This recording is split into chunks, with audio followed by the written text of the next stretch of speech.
practical difficulties if it is not, say, a senior judge or retired judge or somebody from a judicial background. So I think I'd just like to contribute that in relation to the head of the inquiry.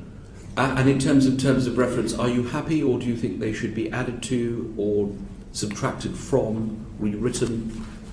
Are they terms of reference we can proceed with? When we had myself and various other organisations that support or represent survivors had a meeting with the inquiry, we were told that in relation to the terms of reference, it is only the very short first paragraph that is the terms of reference, and the rest is methodology. And that is really focusing, the terms of reference at the moment seem to be focusing on, have there been institutional failures to protect children? Obviously they have. How, if the inquiry reviews that, have they been addressed? What lessons need to be learned? And that is really, it's a very So should it short, be wider? I think it should. And there's lots and lots of points to make, but I think the most crucial one is looking at how to correct the institutional failures, but it is not looking at the position of people like my clients, the people that Peter supports, the people that Hilary supports, who are the people affected by the abuse and their relatives, how to support them. Thank you. Looking at the institutional responses to them and their needs now. And finally, on the panel, are you happy with the panel? Do you think it should be changed? Do you think there should be additional people or fewer people? I think this is a very vexed subject, and there has been a lot of rather heated correspondence, things on the internet about this. We know that. What is your view? My view really is that there should be a fresh start now. I think there's been, sadly, although it seems to me there's some very good people on this panel, there has been a lack of transparency about how they have been appointed. This has led to a lot of unfortunate questions being asked. Really, the terms of reference should be got right first, and then panel members appointed afresh. Mr. Saunders, on those 3 points, very quickly, the head of the inquiry, first of all, how should the head be selected? I assume you agree with the statutory footing point. I do indeed. Yes. Head of inquiry? Okay. I don't envy the Home Secretary having to make a third decision on this matter. I think she's got to look for somebody who has respect, a sort of respect of a Nelson Mandela, if you like, but somebody who has compassion, the compassion of a Mother Teresa. And I think she needs to appoint somebody with the Rottweiler tendencies of a lawyer, such as a Michael Mansfield kind of character. Not proposing him necessarily, but he's very popular with a lot of survivor groups I know. As I say, I wouldn't want to be in the Home Secretary's... We've identified the problem. What's the solution? How would she do this? Well, as you know, we, as in myself and a number of survivors, are meeting with Mrs May on Thursday, right, where in private we will have hopefully a private discussion about our views, and we're very grateful. No, we don't want names here, we just want process, Mr Saunders. Okay, well, I think... How would she do it? Should she just cast around and get people to send in suggestions? No, because she'll get 50 different suggestions, but I think talking to survivors and survivor representatives is a good start, and of course that's the conversation that she should have had 6 months ago before this whole mess got off the ground. And in terms of reference, rewritten or kept the same? I would agree with Alison that they probably need revisiting.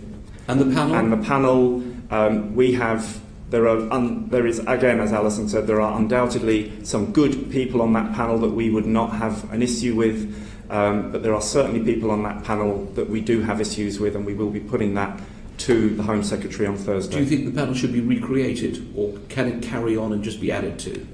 I'm in two minds about whether or not to just get on with it, knowing that we don't have confidence in the panel as it is constituted at the moment. But our suggestion at the Friday meeting when we met some of the Secretariat, which of course is provided by the Home Office, which is part of the problem, Mr Vaz, is that we've got a Secretariat from the Home Office who is going to be looking at issues that emanated from the Home Office, and so there is trust issues around that. So you want an independent Secretariat? So if there was such a thing, I would have thought an independent Secretariat would have been very, very helpful, and I would have thought that, again, discussion with survivors who were at the heart of what this is all about would have been helpful before appointing a panel, some of whom, as we know, we have issues with. And as an example, I'm not going to mention any names because I don't think that's fair, but if a panel member or panel members are there because of their political connections, because we don't see this as a political issue, this is about protecting protecting Indeed. our children, then I think that's very unfortunate. And if somebody who I'm assured is on the panel is actually a trustee of an organisation Yes. that runs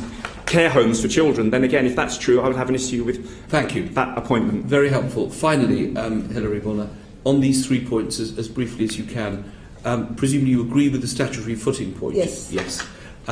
As far as the terms of reference are concerned, do you think they ought to be rewritten? I'm not sure that they need to be. Well, I agree again in this, as what is already said. I think the concern we had on Saturday, we had a parent network day of parents from all around the country, so I was able to discuss the inquiry with them, which was really useful. And one thing that they have a concern with the whole process is that this can be so much looking at institutional failures, which is necessary. It Right. can Can we be just stick to the hysteric. terms of reference? Well, okay. do Then you think they should be rewritten?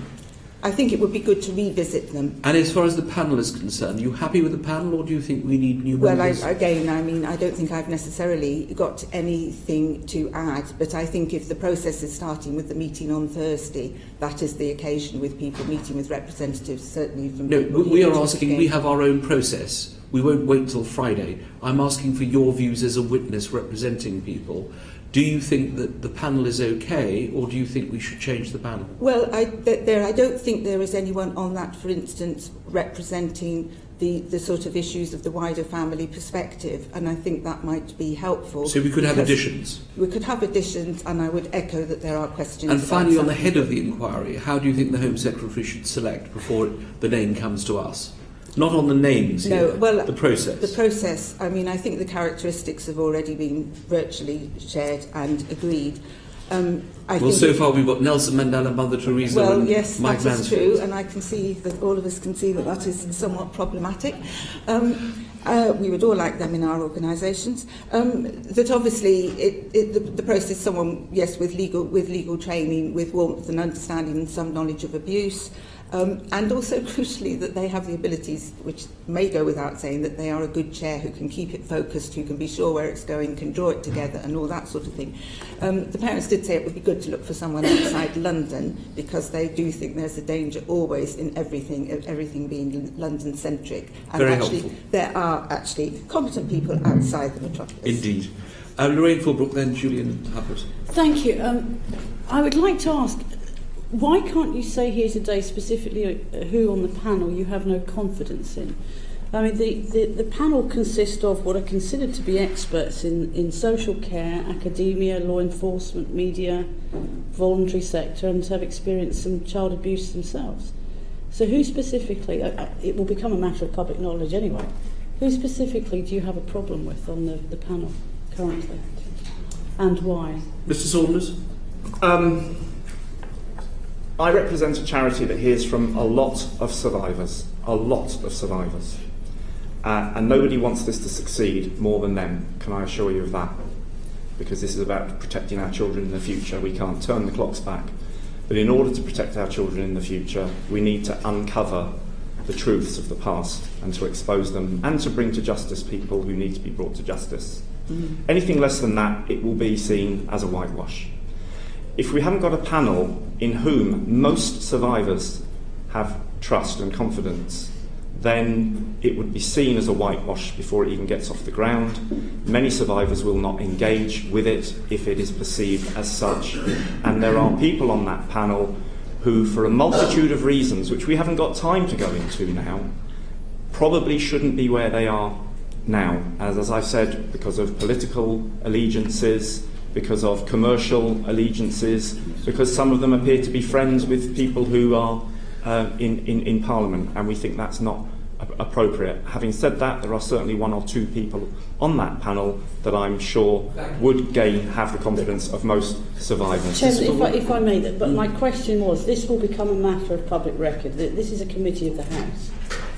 But you've stated that you have no confidence in some members of the panel. Correct. Who specifically do you have no confidence in, given their assumed eminence in these areas. Well, given that I think Mrs. Fulbrook wants you to name names. I not do. Yes, yes, well, yes. I don't want to name names because Fine. I think that's for the Home Secretary to hear, because it's for her to decide who is appointed, is it not? But I could be wrong, I don't know about these things. And I know that we're here because of the pressure put on by our colleagues in the media that survivors' voices are at long last being heard, because we've been writing to ministers and Parliament for a long, long time, and we've got nowhere. We've never had any positive responses, certainly not for a long time. And then the media get on board because they recognise that this isn't about a bunch of old men like me and others that are whinging about the past. This is about preventing our children in the future I do suffering as understand. we did and suffering as many children are doing today. I think we have an answer. Mr. Saunders doesn't want to name anyone. Sure. Can we move on to Dr. Hubbard and then Nicola Blackwood? Oh, sorry, I'm coming. I'll come to you. Thank you, Chair. I mean, it's part of our role is to try to make sure there is confidence, and it is difficult if you won't say what the problems are. But the question I was actually going to ask, with respect, Dr. Julian, I did say what the problems are: political allegiances, commercial interests, political friends. I said, but I don't want to name the names. But assuming I don't know the full friend lists of everybody who's on the panel, that makes it very hard to assess. It also makes it very hard for other survivors to comment on whether they agree with the assessments and so forth. But the question I was actually going to ask, because you gave a list of the characteristics you wanted for people, I think you've all done this, and talked about how amazing they have to be in all sorts of different ways. They have to be skilled in this area but not have been involved in anything which could potentially come in. They have to have all sorts of skills but not be part of the establishment and so forth.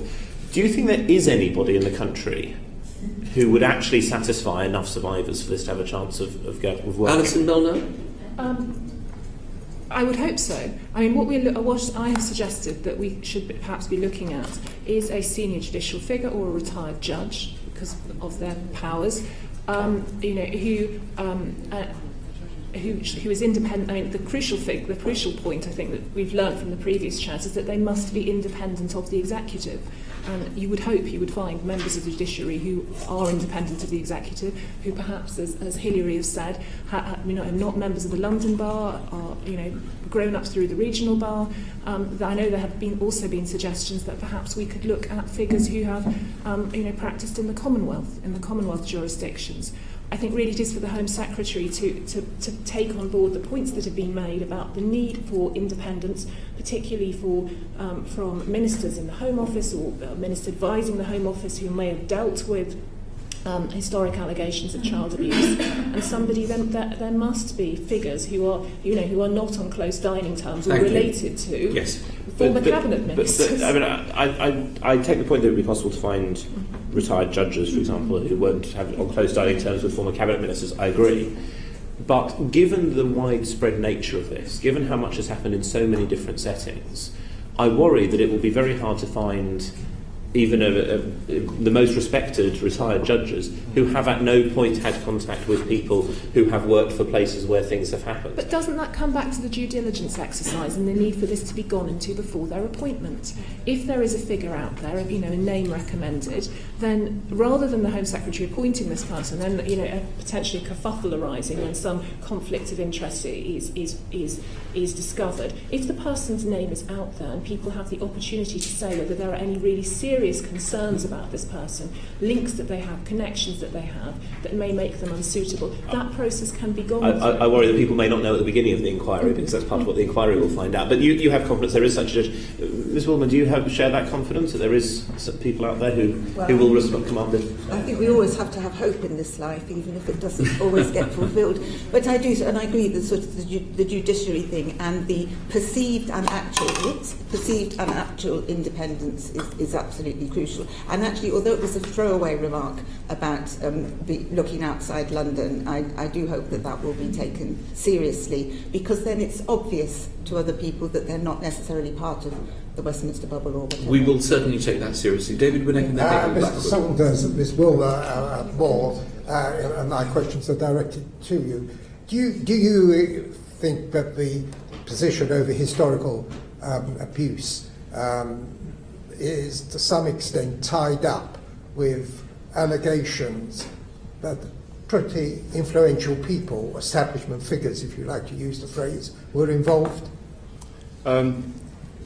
Yes, Mr. Winnick, there's no question of that. I was listening to Lord Tebbit on the radio not many weeks ago, and I was surprised that I ever found myself in agreement with Lord Tebbit, but he actually voiced his concerns that there almost certainly has been establishment cover-ups at the very highest levels. It didn't surprise him, and it didn't surprise him that eventually survivors were going to be speaking out. And again, I would reiterate that thanks to some people in Parliament, but particularly our friends out there in the media, they've managed to get this to a point now where at long last our government are being forced to listen to our concerns. And it is unfortunate in a way that it arises around the issues that involve high-profile people such as Cyril Smith, who we now know was a prolific abuser of children, or Jimmy Savile, who was a prolific abuser of children and, of course, given the keys to Broadmoor, amongst other places, whilst he was on his rounds. And I think, unfortunately, that does in some ways detract from the wider issue of abuse, which we all know mostly occurs within the household, and the vast majority of the people who contact NAPAC on a daily basis have been abused by somebody under their own roof, and it's often dad or mum or uncle or granddad. That's the sad reality, and that is not being addressed either. Mr. Winnick? Mr. Saunders, everyone would agree that the vast majority of cases are along the lines that you state in households. But what has now come to light is the statement of quite a distinguished journalist who has said, I'm referring to Don Hale, who said that Don Hale, H-A-L-E. Sorry. He has said that Barbara Castle, who was the Member of Parliament where his newspaper was circulating, handed him a file of paedophiles or alleged paedophiles, and that she said this included a number of people in pretty influential positions. He says that special branch officers seized the file from him, and he hasn't heard anything since. Yes. What do you say to that, bearing in mind because this is a journalist of distinction who has been a journalist for many, many years and was in fact awarded Journalist of the Year not so long ago? Mr. Saunders, could we be brief in our answers so we can... You've discovered I have difficulty doing that, Mr. Vaz, but I will be brief. As we sit here speaking today, Mr. Winnick, I have no doubt that there will be dossiers and files up and down this country being destroyed or burned or lost as we speak. That's the sad reality, because as much as we here are appalled at child abuse, there are too many abusers and perpetrators out there, and some of them are in positions of great power, sadly. Mr. Saunders, does that mean that you're saying, in effect, perhaps you're not, that the file which Geoffrey Dickens handed to the minister at the time was lost deliberately or destroyed, and it's not just an accident, but the Home Office couldn't find it? I don't know the answer because I wasn't there. But when a file goes missing that allegedly has names of people who are at the top of the political tree, which is what we have reason to believe was the case, then it's little wonder that they disappeared, sadly. Thank you, Mr. Saunders. Nicola Blackwood, then Yasmin Qureshi. Just wanted to talk a little bit about ongoing consultation with survivors, because clearly the process up until now has not worked as effectively as it needs to. And so what I'd like to understand is what you think would be the best process to put in place to ensure that the mistakes which have been made up until now aren't made going forward. Now, I've heard some proposals such as that there's put in place an interlocutor between survivors groups and the inquiry, and then perhaps a survivors panel is put in place. Now, I wonder if you think that that would be the most appropriate process, or perhaps if another system would be more appropriate, just so that we understand what you think is best, even though obviously you're not entirely representative. I wonder if you'd like to start, Ms. Moore. I hadn't heard the proposal for the interlocutor before. I had heard the discussion of a survivors panel, and I think what I would say with that is that survivors of abuse obviously will have their own deeply held and deeply awful experience which they will contribute, and they will contribute as best they can. But a panel of survivors will not be, totally representative of the entire community of people. Or that there is a community, or the entire number or type or nature of people who have been abused. I think there has to be a consultation process really that involves organisations that represent large numbers of survivors of abuse, such as NAPAC and Hillary's organisation and other organisations, but also some means by which, if people want to write in, if they want to contribute, if they want to put their views across, they're entitled, they're able to do that. Of course. In Australia, where there is a Royal Commission going on at the moment, there was a period of consultation. I think it took about 3 months before the terms of reference were devised, and it was a really wide consultation, engaging a lot of people who were interested in this and enabling people to come forward with their views. And you may think, well, that sounds pretty daunting to open the doors to everyone to contribute. But I think if you are doing that at the stage where you are looking at how the inquiry is set up and goes about its business, you have much more chance then of engaging people at the stage where the inquiry is hearing direct first-hand experiences or listening to people. If the inquiry is open from the start, it stands a much better chance of engaging with people down the line. Could I just ask, was that consultation done before or after the panel was selected in Australia? Before. Before, okay. Hilary, what do you think? Yes, again, I think we had questions when I talked to the parents about opportunities for writing in written evidence, and also the possibility of meeting in groups from either the panel or an interlocutor. I can't say interlocutor. And actually, I think what also came out very strongly was the sense that we're pleased to be here today, because talking about evidence from survivors is who are the survivors. And for instance, in the small group of 30 parents that we were talking with, there were 2 whose sons had committed suicide as a result of exploitation. There were 3 or 4 who are grandparents bringing up children who are fathered by one of the perpetrators, so the long-term effects of that are huge. There were 2 or 3 more who were in long-term, their children were in long-term psychiatric, often secure units, and another 2 who had ended up with either in or out of prison, or just out of prison, because their lives had been so ruined. So obviously, if the survivors themselves are dead, it's really important to take evidence and to be in touch with those who've travelled so closely the journey. And while I take the point that there are all sorts of different abuse, which is one of the points of the problem of the width of the inquiry, that it is about abuse in all its forms, intrafamilial abuse, paedophile, and the particular area that we work in, which is sexual exploitation outside the family. They are all exploitation, they are all abuse, but there are different issues that arise from them. So I think the plead would be that actually the different areas are recognised to be to some extent different, but opportunity is made, particularly for those who've travelled the journey closely and are desperately affected by what's happened. Mr. Saunders? For a couple of years, NAPAC has been voicing concern about a lack of something like a Royal Commission, and I wrote to the Prime Minister some time ago suggesting a Royal Commission on the basis of Australia, a Commonwealth country, having been granted one. And I did get a response from the Children and Families Minister to say that we weren't going to have a Royal Commission specifically about the panel and the suggestion of a survivors panel. That was discussed on Friday, in fact. Yes. And the issue of who is to head up the panel, and I think I suggested, would it be possible to kind of have a dual chairship? Because if we were to have a judge or a retired judge, and we would all want to have a good look at the background of that judge, because a lot of survivors will have an issue with people who come from the judiciary, particularly if, as an example... You're talking about someone heading up a survivors panel?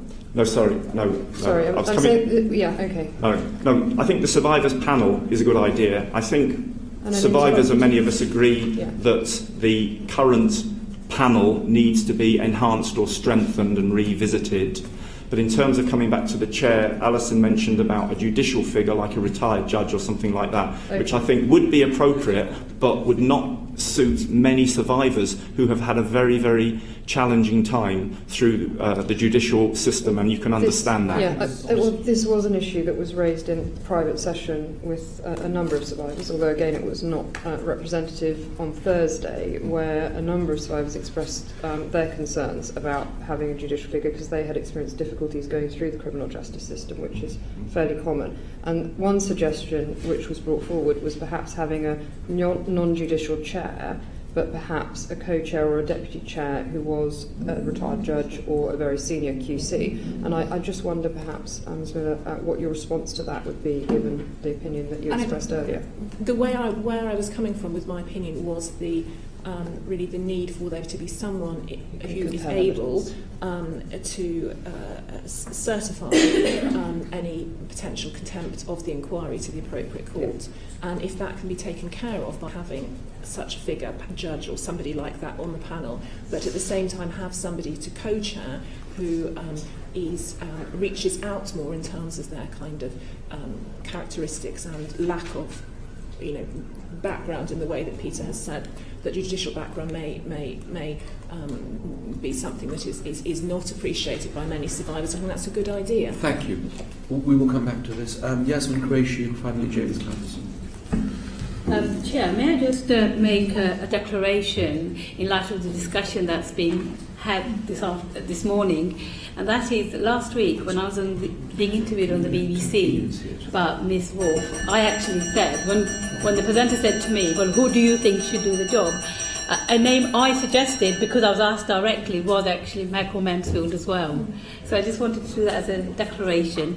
Am I right to say, and I just want to ask two questions, am I understanding right about the existing panel, whilst you don't want to say which names should be not on it, are you saying that the Home Secretary, in light of what you've said about political affiliations or financial interests, that really the Home Office and the civil servants should be doing their homework about all the people on the panel, and really by process of deduction, logical deduction, take out people who may be fitting into those categories, without actually specifically mentioning names, right? Absolutely. And I think also to have on the panel somebody with strong investigative, if I got that right, experience as well, because there's going to be a lot of digging and delving that needs to be done. And of course in Michael Mansfield we would have such a character. Thank you.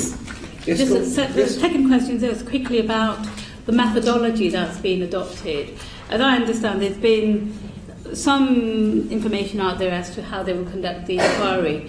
And you mentioned about Australia's Royal Commission. Are you saying, again, if I'm understanding correctly, that really the methodology should be open in the sense that really anyone who wants to be able, obviously relevant people, who want to say, make a presentation, they should be able to do so without having to even say, wait for an interlocutor or anybody acting as a go-between. So it should be really wide, the methodology should be very wide. The Australian Royal Commission, as far as I can see, it operates on the basis of key principles of transparency, redress and respect for survivors. And it is very open, and there are multiple ways that you can engage with the inquiry, and indeed lots of people have. I mean, the statistics are, I think that about 17,500 people have contacted that inquiry. There have been almost 8,000 pieces of correspondence and around 1,000 private hearings. A lot of people have engaged with that inquiry, and that's in the context of the Australian population. Thank you. Finally, James Clapperson. Well, thank you very much for your evidence today, and I found it very helpful. Can I take it from what you've said that you have confidence, without getting into names, in at least some members of the panel? And there is also the counsel to the inquiry, Ben Emerson QC, who is a very eminent human rights barrister, and I think is a UN special rapporteur. You have confidence in him? I think Mr. Clapperson... He's very, very eminent. He is indeed. I think what... I don't think this situation is irretrievable. Good. But I think the fact that sometimes you make associations between one disaster with the people involved. So the fact that we've had two ill-judged appointments in Elizabeth Butler-Sloss and Fiona Wolfe linked to the current panel and linked to the current council, inevitably people will think, well, couldn't they have got their act together a little bit? But I take it on board completely that Ben Emerson is a highly credible and much respected member of the Mr. the Barrister Council. Yeah. Or the bar, should I say. And I don't know Professor Alexis Jow, I don't know so much about him, but you're confident. She. Yeah, she. Absolutely. Yeah, we would potentially put her forward as a possible chair. Thank you. Well, I was very pleased with what you said about not being irretrievable, because the final point I was going to make to you is that, you know, we've had a few bumps along the way, to say the least, on this, but it should still be possible to get an inquiry which above all commands the confidence of the public and above all of survivors, and in which there is no conflict of interest or any appearance of conflict of interest, so that we can look into all these very long established and deep-rooted problems. I agree, and I hope that we can have a brief discussion about how we support the many survivors who are coming forward, because that is extremely important. Indeed. Let me sum up what you're saying to this committee today, and as I've said, you're the first people we are seeing in respect to the confirmation hearings. So we have huge respect for your opinions, and we want to keep this dialogue going. After this session is over, there are going to be a lot of people writing in to say they weren't invited. That's because we can't invite everybody. But we would be very grateful if you keep us informed of any information that comes to you, into your possession, which would be helpful just to the confirmation hearing. That is what we're concerned with on this committee. And we're very grateful for the general work that you all do. It's very time consuming, and you have shown yourselves to be extremely dedicated. We're very grateful for that. What you are saying to this committee is this, that you believe that so far the process has not been satisfactory. We agree. And that if due diligence had been conducted right at the start, we probably wouldn't be sitting here today.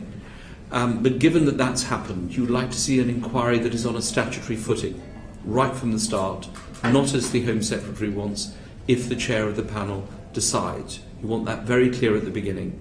You want a head of the inquiry that commands the respect of the survivors groups and others, where the name can be put out into the public domain, be properly tested. By the time it comes before this committee, that person would have basically had all their antecedents out there, so people would know what we were dealing with. But although Mr. Saunders has given us characteristics of three people, two of whom are no longer with us, I'm afraid, it is possible to find someone to head this inquiry, and you've agreed with Mr. Clapperson that there are a couple of names there that you believe are very relevant and very helpful to the work that you're doing. So it is possible to find a head. You'll seem to be in agreement that we need to look again at the terms of reference, whether to start them from the scratch again or rewrite them. They need to change in some way. And finally, there is agreement that the panel needs to be looked at again, either a completely new panel or amendments to the panel that there are there at the moment. But you feel very strongly that there are people out there who can serve on this panel, and you believe that there are some people on this panel who are pretty good people and would do a good job, but there are others who you won't name today, Mr. Saunders, who you consider not to be up to scratch. Have I got it right so far? And are we going to mention support for survivors, Mr. Vaz? I was just coming to that. That's why I paused. It is extremely important that throughout this process, proper support is given to survivors groups, whether it is through the interlocutor that Nicola Blackwood spoke of, whether it is other sources of support. We were concerned that a number of people came to our meeting on Thursday who did not have, for example, travelling expenses to come and meet this committee. If you are going to take evidence and you're going to consult people, they need to be able to leave their jobs and come and see the people responsible. And there needs to be an open and transparent dialogue with you and others. Is that what you're telling this committee, in summary? The people who give evidence to this inquiry need to be supported, and it's not just a question of travel expenses, although that is very important, because we had distressed calls from people who came last week, you know, who were down literally to their last few pounds in their bank account. Sure. But it's not just about that. It's supported psychologically, because reliving the trauma and telling the trauma is very psychologically difficult for many people, and they need to feel safe. Because you're talking about criminal activity, and some of those perpetrators may be at large, and they need to feel that this is a safe process that they can engage in. Absolutely. One final question, please, if I may, and a very, very brief answer from everybody. Bearing in mind what you've told the committee this morning, do you think there should be a pause in what the panel is doing until these matters are resolved, or are you happy for the panel to continue with its work and the changes to take place in parallel? A very brief answer, please, because we have another witness in the House is sitting on Home Office matters at 1 o'clock. Alison Miller. I think these matters are too important to carry on without a pause. Mr. Saunders. A brief pause, but we need a lot of support and ongoing support for survivors. We need the outcome to be our children are better protected and proper systems of support in place for survivors for the long term. NAPAC cannot do it on its own. We're a small organisation. Yes.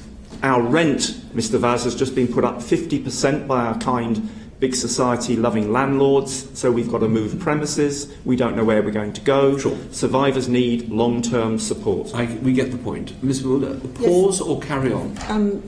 I think a pause, but I agree a short pause. And can I just say, one of the greatest forms of support, as well as the therapeutic support, is the belief that actually things will change. Because we are hearing stories today of the response that people get when they first come into this horrific situation, where families are judged. And actually, if we cannot lose sight in going and looking at all the institutional failures, which we need to, that actually we don't lose sight of who is actually doing the raping, who is doing it, and concentrate on better ways of bringing perpetrators. I can to assure you justice. the committee will be in touch with you again.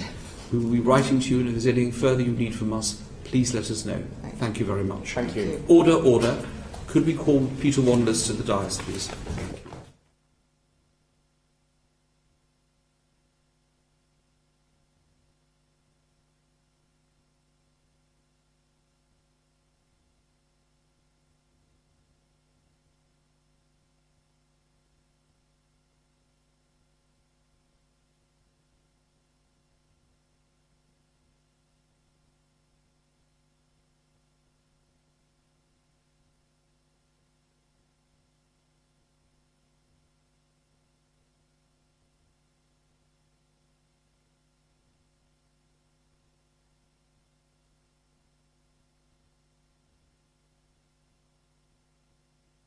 Order. Can I welcome to the dais Peter Wanders and Richard Whittam and begin with an apology, which is not something you hear from the Select Committee very often, but on the last occasion you came to give evidence to us, we unfortunately were not able to take you because we were in the middle of cross-examining witnesses in respect of the Rotherham issue, and we didn't want to keep you beyond 6 o'clock, so we released you, but my apologies for that.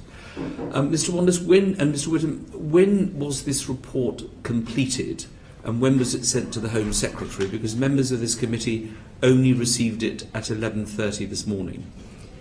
Yes, we completed the report on October 15th, and that's when it was submitted to the Home Secretary. What was the reason why there was such a delay in publishing this report? Is it because you had agreed with the Home Secretary that she would have some time to read it? Because it does seem like an awful long time, and as you know, the Shadow Home Secretary has now put down an urgent question calling for its publication, and it's now published.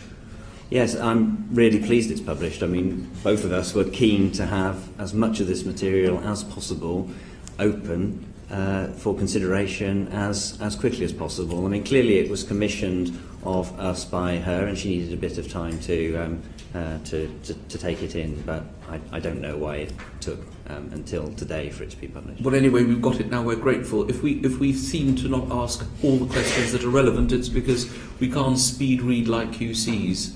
Well, at least I can't. Others may be able to. So we may write to you again with further information, although it's unlikely we call you back simply because we've done this twice now. I want to talk to you about the 114 files. You seem to be giving the Home Office a clean bill of health in respect to this matter. You're saying overall that you do not believe that there was a cover-up to try and destroy these files. You seem to be saying in your conclusions and recommendations that record keeping was not particularly brilliant, but you don't think somebody went round in the middle of the night to take out 114 files and destroy them.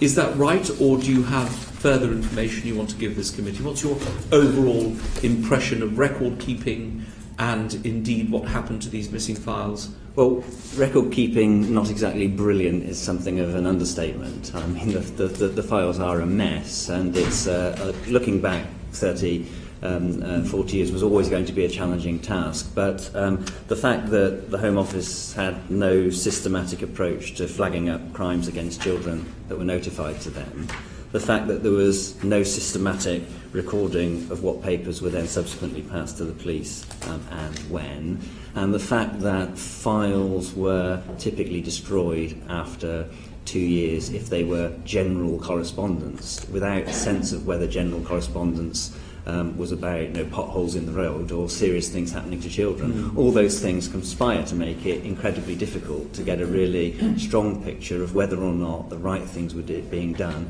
in relation to serious matters affecting children in that So time. it was a bit shambolic. Well, it's really difficult to piece together in a systematic way, yes. And so we make clear that there are a considerable number of caveats about what one can conclude about what the Home Office did or didn't receive during this period and what was done about it. But you do conclude, Mr. Whittam, you do conclude that this wasn't a deliberate cover-up. There's nothing to show that it was a deliberate cover-up. We put the caveat in. It's very difficult at this remove of time with the equipment we were given. But what equipment was that? Well, just what's made available to you now is what still exists. And so in relation to the... So did they physically give you discs and files?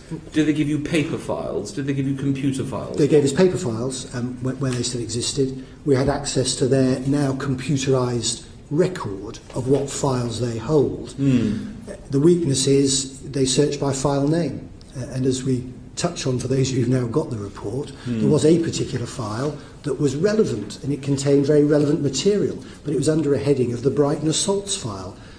That's never going to appear on a search through a database by file titles. So could we assume that there's still stuff in there that you in the very limited time, and we're very grateful for all the work you've done, and I'm sure the Home Secretary is too, is it still possible that under a different search name, you presumably weren't sitting there typing in these names, were you, Mr. Wanless? Almost. Oh, were you? We were given the opportunity to interrogate the filing system with any search terms or dates or categories of file within the Home Office which we liked to do. So these search terms on here that begin with Cyril Smith and end with Kincora, are these you type these in yourself? Yes. They didn't type it in for you? We watched them as they typed some of those in and saw what was generated. But of course it all depends on those terms being in the title of the file. So it's quite possible that some of these files could have been kept under... The Metropolitan Police are very keen to have computer-generated names for their inquiries. It's quite possible that someone in 1982 could have put another name for it, for a particular file. It might still be there, but it doesn't come out under the name of Cyril Smith, for example. Precisely. And we were allowed, when we were understanding how their search system worked, just to say, well, can we expand the dates, for example? Because although our terms of reference have fixed dates, it doesn't help you as to the date on the material on the file. It might predate that. There might be an earlier date, a 76 file, that contains things for 84. And so it's rather imprecise science. And we asked them to put in various terms just so we could see what they threw up. And we're sometimes surprised on what we thought were very wide terms, threw up very few files. And so it was, to that extent, it's an imprecise search. But if I may just comment on the 114 files, which struck us obvious public concern. Yes. In a way, had there been greater detail about what those files are, we've tried to be as transparent as we can be in the circumstances. So you now have a list of the files with suitable redactions. Who redacted them? Because there seems to be a lot of redactions. There's a lot of black ink on these reports, which obviously makes us more excited. Well, we've tried to make we've got no redactions in our own report. We have fought back to have minimal redactions in the Home Office's original reviews. In relation to this particular schedule of the 114 files, I believe the only redactions are the names of constituents. who had written to Right. MPs. And so where you've got a correspondence case to protect the privacy Sure. of that individual, that's the only redaction. But the names of the files are here. Unfortunately, I haven't seen all these names. But this was something that Mark Sedwell promised to this committee, that at the time of the publication of your report, the names would be published.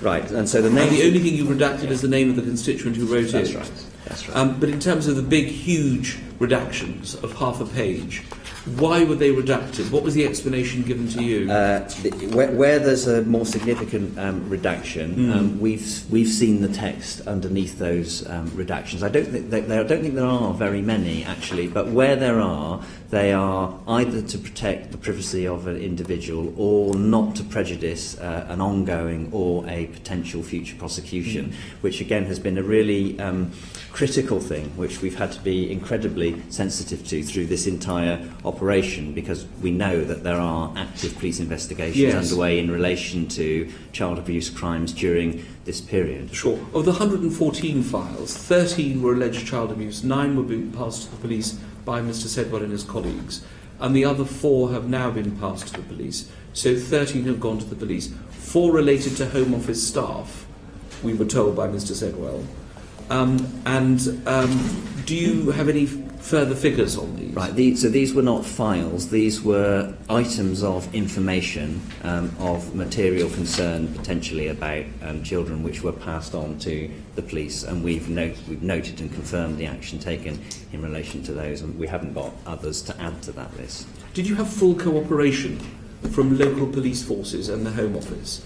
Did anyone volunteer information, or was it the case that you, both of you, had to go and ask for it? The police responded to anything that we asked. Simon Bailey, the Chief Constable of Norfolk, who's the national lead, responded immediately, came to see us, and we were put in touch with either the senior or the deputy senior investigating officer of the current ongoing investigations, and they conversed with us freely about the work they're doing, and in particular on looking at the recognised and accepted destruction policies, for example, a 2-year destruction policy. We now know in historic abuse cases that there may be 2 years between allegations. Nowadays you can rely on cross-admissibility. It's very important that if the Home Office are destroying files after 2 years, somebody's keeping an eye on that. And Simon Bailey's responded, it's one of the, I'm not sure you've all got the annexes, but one of the annexes that they said that could be published and is published is that they retain the intelligence to make sure that there isn't anybody falls between the gap of proper record keeping at the Home Office, making sure things are reported as appropriate to the police, who do keep tabs on them, whether or not there's more than a 2-year gap in between the two. Yes, I mean, your recommendations are very clear. Are they now in effect? Is this happening now, or is it still the case that this shambolic approach to record keeping persists, with files being destroyed every 2 years? Did you leave Marsham Street with a spring in your step, feeling that the pair of you had actually brought light where there was darkness? Or did you think they're not going to change, this culture is just not going to change? You're chuckling, Mr. Wanders. It makes me believe that the latter is the case. Well, in relation to crimes against children, I leave with a greater confidence that we have expressed a determination and a focus to ensure that anything that is received by the Home Office that relates to a child being in danger will not just be recorded, but it will have a flag associated with it, and it will be, and someone will follow up what happens to that piece of paper. So I am confident that that has been accepted as a recommendation. My experience is that people need to be held to account for promises that they make and may then subsequently forget. And I also think that as relevant as that is to the Home Office, it's equally relevant to many other government departments that could receive information about children who are at risk. So I'd like to see that as a recommendation apply not simply to the Home Office but across government too. So, in the last 30 years, there's no party political point in this because it's successive governments. This is record keeping that's gone on for years. What you're saying to this committee is that you don't believe, you have seen no evidence of a direct cover-up. However, you could not find certain information because of the chaotic system that has existed in Home Office record keeping over the last 30 years. So it's possible things have gone missing deliberately, but you can't Yes. tell the committee that you Yes. know that Yes. for sure. Yes, that's correct. Thank you. Precisely as you've said, if there was a deliberate cover-up, so rather than somebody after the event hiding a file, they may well have given it either a false name or not recorded it. And so we're not suggesting for a moment, by saying we can't point a finger saying there's been a deliberate cover-up, we're not suggesting for a moment either there wasn't abuse or there wasn't some cover-up going on. We have to look at our terms of reference as to what you can actually find at this remove of time, bearing in mind some of the allegations made more broadly, as there may well have been cover-ups. Whether that's an organised cover-up, whether that would ever be unearthed at the time, even now 30 years later, is very difficult to answer. So the jury is still out. You'll understand those words, Mr. Whittam. I do. Mr. Clapperson. Can I ask you, I haven't had a chance to look at this in detail because I've been coming from my constituency this morning. And we apologise. We didn't know it was going to be delivered when it was, and we've had nothing to do with when it's been made I'm public. looking at the parts about the paedophile information exchange. Can I cut to the chase, as it were, on this and ask you, do you believe that public money was given to the paedophile information exchange through the Home Office? Right, so I don't know.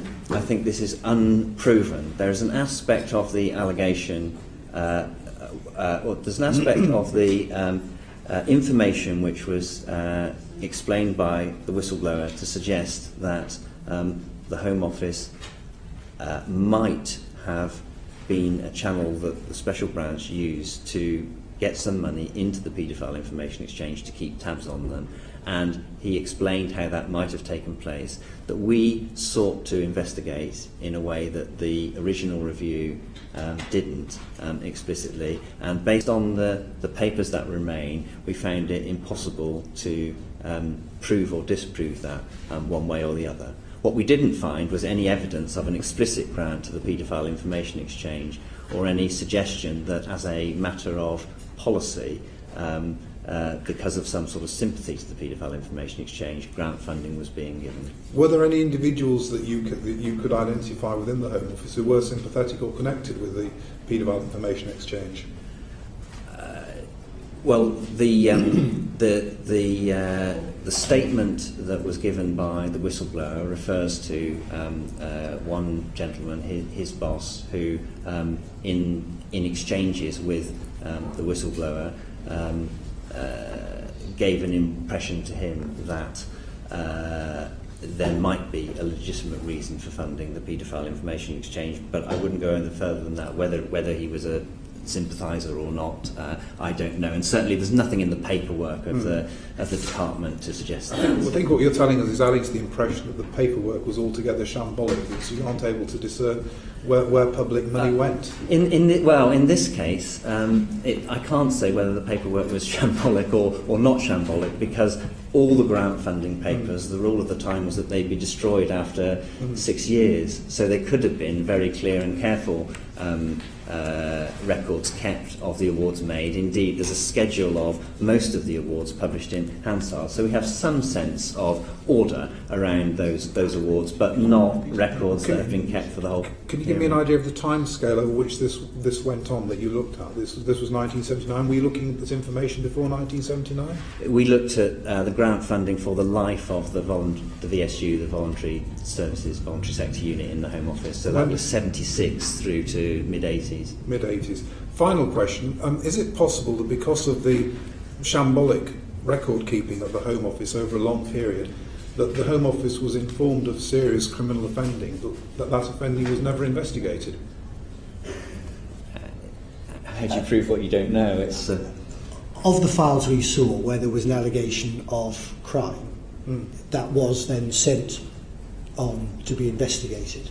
So of the files we see where there is an allegation, it was sent on. Whether we haven't seen a file where something wasn't then sent on, but of the files we saw, the material we saw, we didn't see anything that wasn't followed up.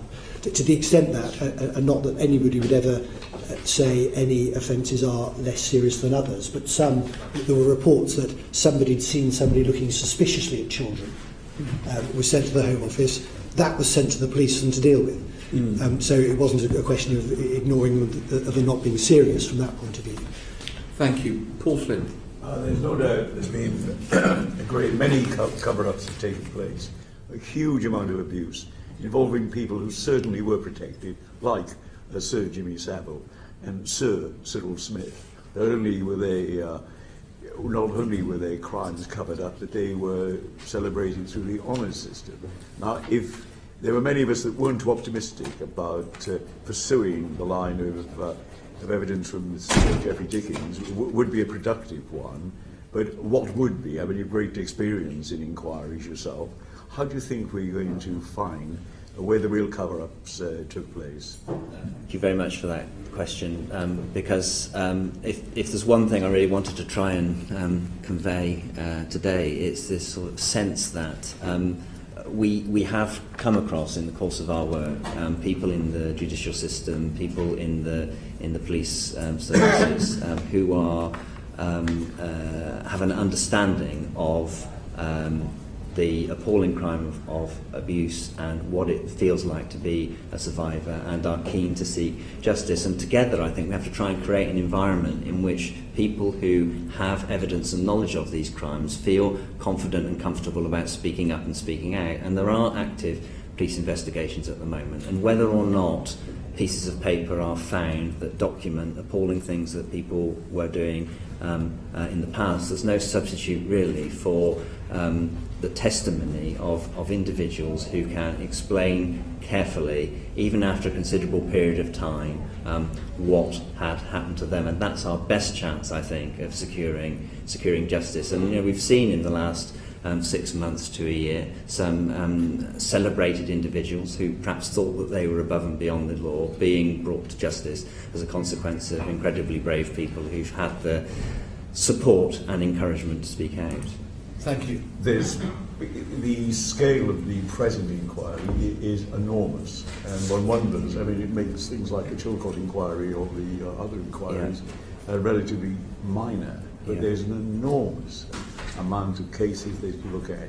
Do you think it would be better to follow the examples of the small-scale inquiries that have taken place already about Jersey and the Cloak inquiry and inquiries elsewhere of specific areas of abuse, rather than deal with this as one huge subject that may take years to produce results? I do have a fear of waiting years to produce results, not only because of the complexity and breadth of whatever shape that inquiry takes, but also because we all know, not least through the great work of this committee, that children are being abused today, and there are risks and lessons which we need to learn at this moment in time. And if there's any sense that lessons are going to await an inquiry to be learned, we've got a real problem. So whatever shape the inquiry looking into the past takes, it needs to help generate and reinforce and support the lessons which we need to apply today for the children who are at risk today. Thank you. And on the scale aspect, I could just say, isn't it sensible to have things that are effective, and those who are going to benefit from it by way of there being a proper inquiry have confidence in it and will see a result coming forward? So however it's framed, doesn't it have to be effective and allow people to speak and people to be taken seriously? And there has, at least, and we've witnessed in our inquiry, not saying there can't be further improvements, but there's been a sea change in the way police investigate things. People do listen to survivors and complainants more than they did. And we know from the prosecutions there have been that the Director of Public Prosecutions is more readily willing to take cases that meet the appropriate test, etc. But there's very different now from it was at the period we were looking at. Thank you very much. Now, my colleague Simon Danchuk says that he put you in touch with a digital company that deals with sophisticated attempts to find files.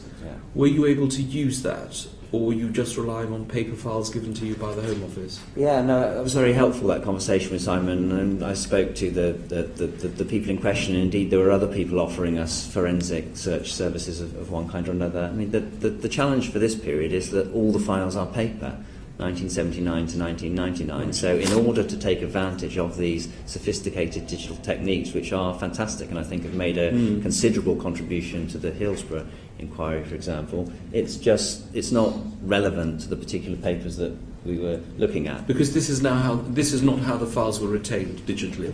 Precisely, and we looked at it, and I've done some work on Hillsborough after the independent panel, and that these things were scanned and available as PDFs. They simply weren't here, and so if you are dependent on the file title, It wasn't something we considered it with great care. We did speak to people who pretty much said it's not going to assist in what you're looking at now, but we tried to look at any aspect that might help us with our work. Yes, thank you. Michael Ellis. Thank you, Mr. Chairman. Forgive me for being a little late. I was at a memorial service. Gentlemen, thank you for your work on this. But can I just ask you two quick questions? One is this. The number sequence of the files. One question that I asked, I think it was of Mr. Sedgwick, was if the numbers of the missing files were in sequence with files that were still present, that could be assumed to mean that files have been deliberately removed. If 114, number 112 was missing and number 113 was still there, that might be suspicious. Do you have anything to say about your work in that regard? We are, when you have the opportunity to see it, Annex I sets out the list of 114 files. We put them in pretty much any order we could, because at least we could do this bit electronically.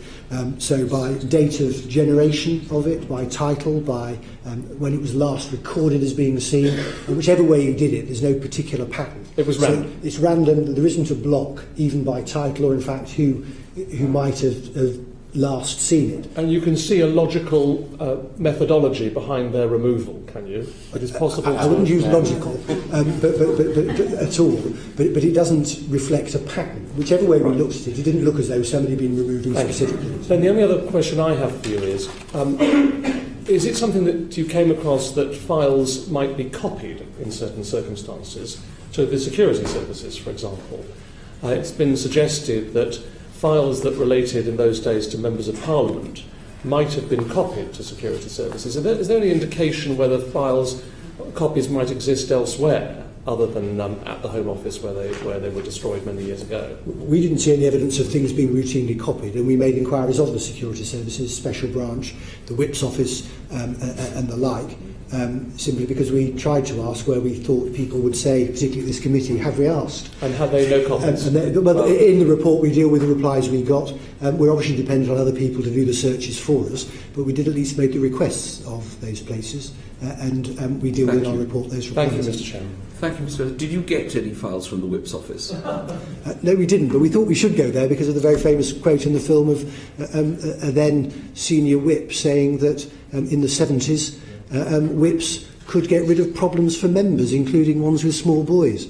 The idea that anybody could ever say that, never mind in the 70s, but we were aware of that not through the work we'd done, but through our own general knowledge. And therefore we said... Nothing was sent anyway? Nothing was sent, but we had to make the inquiry because somebody had, at that time, had the audacity to make that public proclamation. And we would certainly have asked you about it. David Vinnick. There's no doubt that you carried out, both of you, your work in a very conscientious manner. You do say, I've just looked at the report in the last few minutes, but it's not possible to say whether files were removed or destroyed to cover up or hide allegations of organised or systematic child abuse. And you qualify that by saying that shouldn't be taken, that there was such a cover-up. But as I understand, you don't rule out the possibility it might have occurred. We couldn't on the information we've got. It would be commenting beyond the material we found to go that far. But we mean exactly what we say. We can't say that. It shouldn't be interpreted as saying we are saying there was a cover-up, but there just isn't the material there to come to that conclusion. There are some things we've been able to do in the context of the registered filing system to reduce the likelihood of there being a cover-up within the system, I suppose. So the fact that the Brighton assaults file gave us some extremely interesting and relevant information about the Dickens dossier, but actually duplicated some papers which the original reviewer had found, means that if you were trying to systematically cover something up across this rather complex, chaotic filing system, you could have no guarantees necessarily you would be able to remove all the pieces of paper. So there's a bit of sort of assurance there that might not have been there previously, but what was going on outside the filing system itself, who knows? Yeah. Did you listen today on the Today programme to a journalist who said that, and a distinguished journalist, someone who certainly hasn't started his trade, his profession in the last few months or years, saying that Barbara Castle who was a member of Parliament where his paper was published. And he had contacts with her over a period of time. She handed him a dossier of paedophiles, which he claims was taken away by the special branch. Did you see this particular journalist at all? We didn't. He didn't come to see us either. In that sense, as far as we could see, we were looking obviously at what the Home Office had or what we might be able to find, and we then went to the other areas like the Security Service, Crown Prosecution Service, Attorney General's Office. Barbara Castle, I think, and I'll be corrected if I'm wrong, finished her term as a minister before our terms of reference. Yes. It would appear then that the dossier, may or may not have been, is something different from the Dickens dossier, but a different dossier. We don't know. We'd welcome, even though we've finished our work, if he wants to come and tell us something, we would receive it. And equally, as we've emphasised throughout, if anybody has any information, please contact either, and the contact numbers are on the back of the report, or the Chief Constable of Norfolk, who'll point them in the right direction. If there's anything that somebody should be listening to, we'll either continue to listen or others will. I will put this to you. Do you accept that if, arising from your report, there's a feeling that there was no cover-up, no desire to protect individuals influential at the time and the rest of it, and therefore such allegations are paranoia, then suddenly, today, a journalist, well, not suddenly because the story appeared in the newspaper earlier on, but broadcast today, makes these allegations, and bearing in mind that he has quite a distinguished record, as I say, and carried out successful investigations, including someone who was convicted of murder, does it not raise again the feeling that somewhere along the lines there has been a cover-up for the reasons that have been alleged, that influential individuals are being protected? Well, the reason you could put that to an end would be if those allegations were investigated. So rather than saying I've got a dossier, and as I understand it, but only what one reads, there was then a newspaper report about it, and followed up, had the names and contacted the individuals.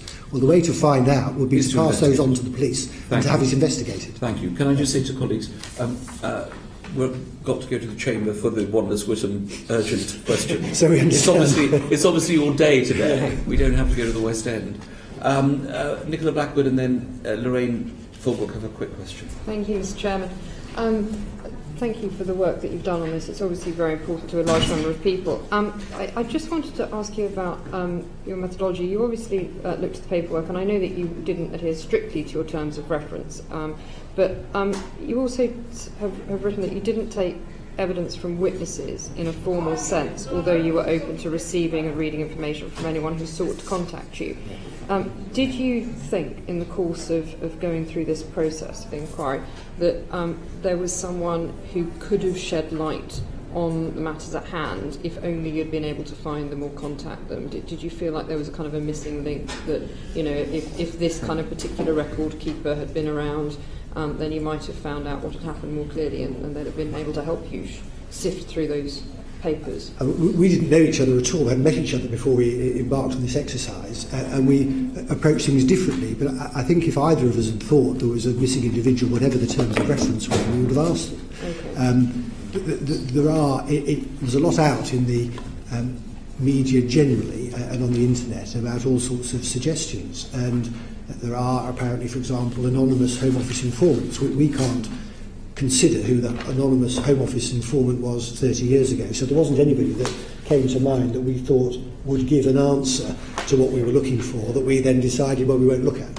I mean, it's probably not exactly the question you're asking, that there are a small number of people in relation to the funding of the Paedophile Information Exchange review that I would have loved to have had the opportunity to have spoken to because I think that might have helped clarify that further, but for one reason or another they haven't all been able to be tracked down. Okay. So, in essence, you don't think that interviewing or taking evidence from individuals would have helped with the paper trail with regard to the 114 files, but it might have helped with regards to the funding of the PIE clarifying that issue. Well, it wasn't the lack of our ability to do that. It was the lack of our ability and the time available to track them down, find them, see if they were still alive, have the conversation we needed to have, and so on and so on. Thank you. Okay. Right, thank you. Thank you, Chairman. Very quickly, can I ask you both what response you've had to your recommendation of how files should be marked and handled for an allegation of child abuse? We haven't had a tremendous amount of feedback from the Home Office. We received another letter, in fact, while I was in court this morning, asking us to do a little bit of further work, which we will consider what we're being asked to do before we accept it. But no, I mean, I think we were, as far as accepting recommendations, we understand that they accept our recommendations. I think, coming back to the question the Chairman asked earlier, I think, it's been accepted. We need to see it's implemented. Yes. But we understand that it's accepted. Yeah. So you would like to see a letter back from the Home Secretary saying, because you don't have millions of recommendations, do you? It's not like a Home Affairs Select Committee report. There are only 3, one of which is like 4 words. You'd like someone to write to you and say, we're doing this now. It would be nice. It would be nice to know, to be confident that was happening, and also, I mean, we've had conversations with them about the relevance of this beyond the Home Office itself. I'd like to be confident that the whole of government takes this issue seriously. If you had more time, could you have done more work on trying to track down what was going on? You were given a very limited timescale, weren't you? I know you don't want to dedicate your whole life to this, but you were given a very tight timetable. Yeah. We were given a tight timetable, and as you know, we were slightly delayed in submitting it to the Home Office because we were still literally receiving material as we were sending it. For my part, I would think that efforts are better concentrated on looking to bring to justice outstanding complaints where there is evidence about. So the investigation. And I think that things might be. I'm not trying to suggest this wasn't important to look at, but bearing in mind the paucity of records and the type of records and how long has passed since then. Sure. If we were to focus in a particular direction, it would be to encourage the survivors to come forward. They're treated more differently now by the investigators and concentrate in that area.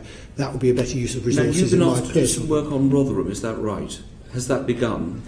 No, that hasn't begun. So that was another task that involved having a look at work the Home Office had done once the Home Office had done it, and they're in the process of so it's not doing started. that. It's not started, and we've yet to agree our final terms of reference for that exercise as well. And have you all been asked your views about the child abuse inquiry, the overarching child abuse inquiry? I'm not saying they've asked you to head it, Mr. Watness. No. But has anyone, bearing in mind what you've been doing, has anyone sort of had you in? Have you met the Home Secretary to discuss the child abuse inquiry? No. Mr. Watness, Mr. Whittam, we're most grateful. Apologies again for last time, but we're extremely grateful to you for what you've done for us. Thank you very much. Thank you. Order.